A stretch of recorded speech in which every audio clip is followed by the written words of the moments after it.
Rome did not build its empire by relying on courage alone. In fact, it built it largely on debt.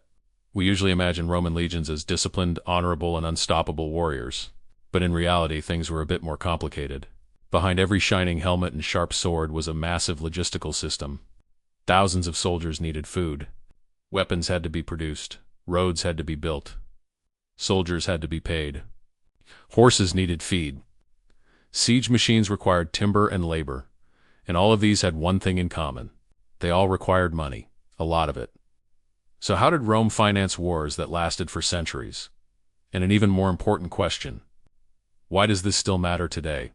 Because when you look closely at Rome's war system, you begin to notice something interesting. War was not fought only on the battlefield. It was actually embedded within the economy.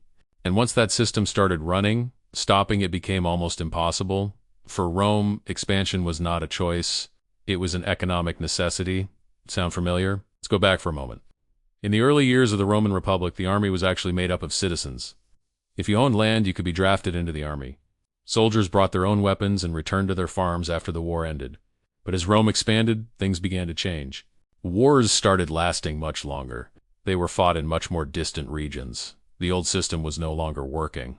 You could no longer simply grab a spear, go to war for a year, and come back. Rome needed professional soldiers. At this point, the state began to take responsibility for the soldiers' expenses. Soldiers were paid. The pay wasn't very high, but it was enough to ensure loyalty.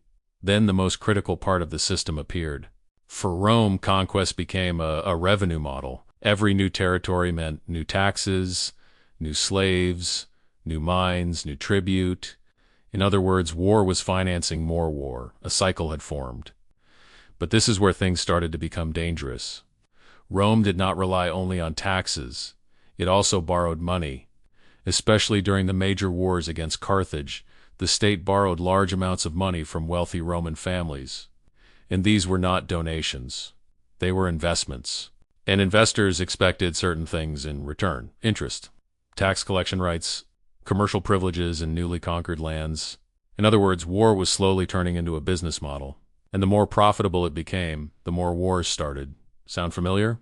Over time, this system changed everything within Rome. Political power shifted toward generals who promised more wealth. Senators turned into investors who profited from wars. Private contractors took over many responsibilities, from logistics to tax collection. Today we have a similar concept: the military-industrial complex. Rome had something very similar, but the costs kept rising. Soldiers had to be paid. Debts had to be repaid. The state constantly needed new sources of revenue. When conquests slowed down, Rome tried another solution: debasing the currency. Starting in the reign of Nero, the silver content in Rome's silver coin, the denarius, began to be reduced. Over the next 2 centuries, this process continued. Eventually, what had once been a reliable currency became almost worthless. The result? Inflation, economic instability, and the collapse of the monetary system. Meanwhile, the rich became even richer. They managed to protect their wealth through land and assets. But for ordinary people, the situation was far from good. Taxes were rising, money was losing value, the state demanded more soldiers. In other words, the cost of wars fell mostly on the poor.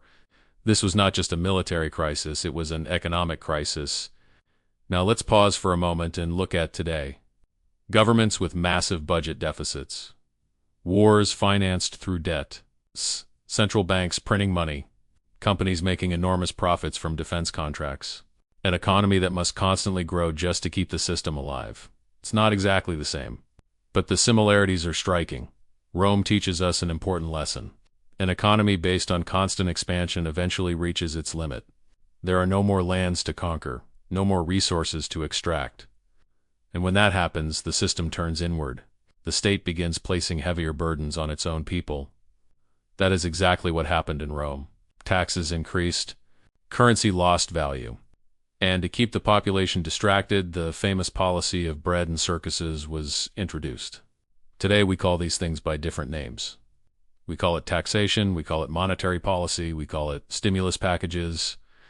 But the mechanism can look surprisingly similar. Central banks print money, governments borrow, the rich buy assets. And ordinary people struggle with rising prices.